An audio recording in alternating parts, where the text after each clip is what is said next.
Hello, world. My name is Brian Staskavage, and welcome to my new YouTube channel. A little about me: I'm writing a book on the things that I've learned over the 33 years, the short 33 years I've had on this planet. And I'm at the part of the book where my main character is about to talk about his political philosophical ideas, and I got stuck. And I realized that although I have an amalgamation of political theories and ideas and philosophies and whatnot, there's no cohesive order to them. They aren't uniformly democratic or republican or classical liberalism or whatever social grand theories exist today. I feel like a painter who has crushed dye and oil but no paints and a canvas that just looks chaotic. I just have no order to my political ideas. And I realize I've been coasting. I haven't attempted to order all of these things that I've observed in all the corners of the country that I've been in Iraq and in Haiti when I was there after their earthquake. I've spent time in liberal America and conservative America. And of course, all of the books that I've been reading. I've been reading about liberalism and Churchill and the great moments in liberal history.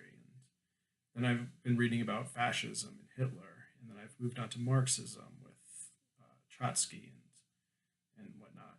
And then, of course, there's actual history itself. We get from the Greeks and the Romans, from monarchist Europe, and as I mentioned, from the Great World Wars. So I realize I have the pieces of a true political faith and philosophy, but I have no way to make sense of them.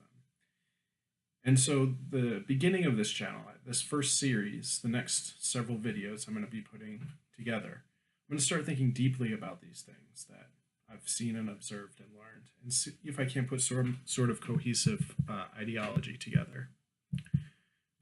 This would be a good time to talk about the warning for the channel. I will not be censoring myself according to any ideological system. I will be discussing Hitler and communism, race, gender, all themes of social justice.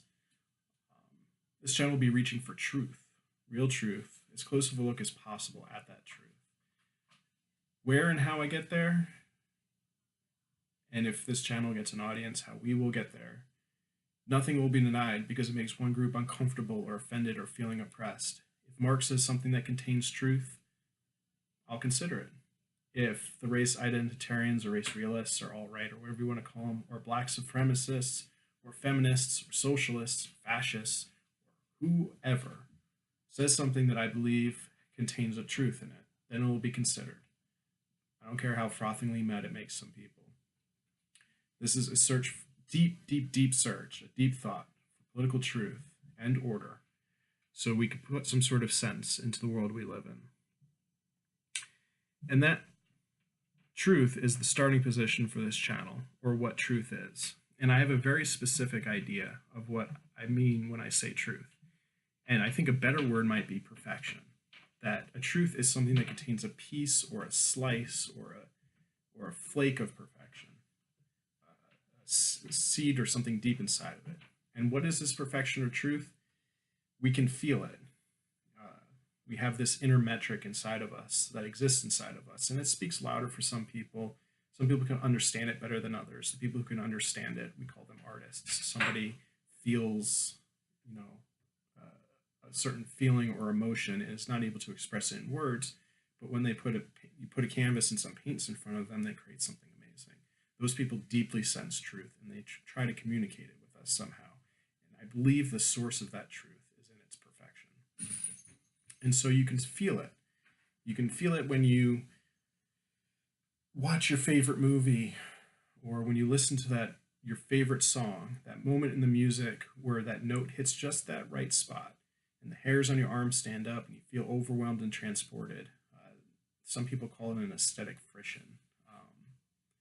But I think that's us sensing perfection. And it can be powerful and in your face, like, that moment in the war movie where the main hero character is about to go charging into the enemy, and he just gave a speech and the music's playing. That feeling that you get, that's perfection. That's a strong sense of perfection.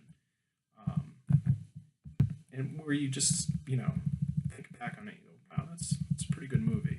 That's what I'm talking about. It can also be subtle, like a perfect morning, or if you're a parent and you watch your child learn something, um, or a painting that you see in a museum that just captures you for some reason. You stare at it for 15 minutes and you just sit there. That quiet feeling of perfection, or maybe that quiet moment of peace you get when you're walking through a crowd in New York City and you realize, wow, I'm alive and I'm here. Those tiny little pieces. And I believe those exist in politics. And that's what this channel is for, and that's what this quest is for. I'm going to be looking for these tiny little pieces, seeing what their patterns are, how they relate to each other, how they speak to each other, in order to come up with some sort of political theory. So at the end of this, I might realize, hey, I'm actually just a classical liberal, which is where my baseline starting biases, you might call it, or sympathies are, is I've got a strong bias towards classical liberalism, but I'm going to be challenging that here. Or, I might find that, I like Marxism, or I like, modern liberalism or modern conservatism, or maybe, fascism. Who knows where this is going to go? Or it could be something completely new, or it could be a hybrid, social democracy, which is socialism and democracy. It could be capitalist Marxism, which is what China's doing. Some sort of, in between hybrid theory, or maybe something completely new. I do not know. I don't want to know. I want to try to find this out organically. I encourage any and all feedback. I will not censor anyone that puts forward a respectful and thoughtful critique, no matter where it comes from. All I ask is that you're honest. If you're a race realist and you want to talk about racism and you like racism, just say that. Just be honest with that. If you are for open borders and you want diversity and you want everybody mixing together, don't try to hide it. Just be honest with it. And if you want to play devil's advocate, I welcome that as well. Again, just say, I'm devil's advocating as a person who believes this for that. Just be honest. That's all I ask. So thank you, and here we go.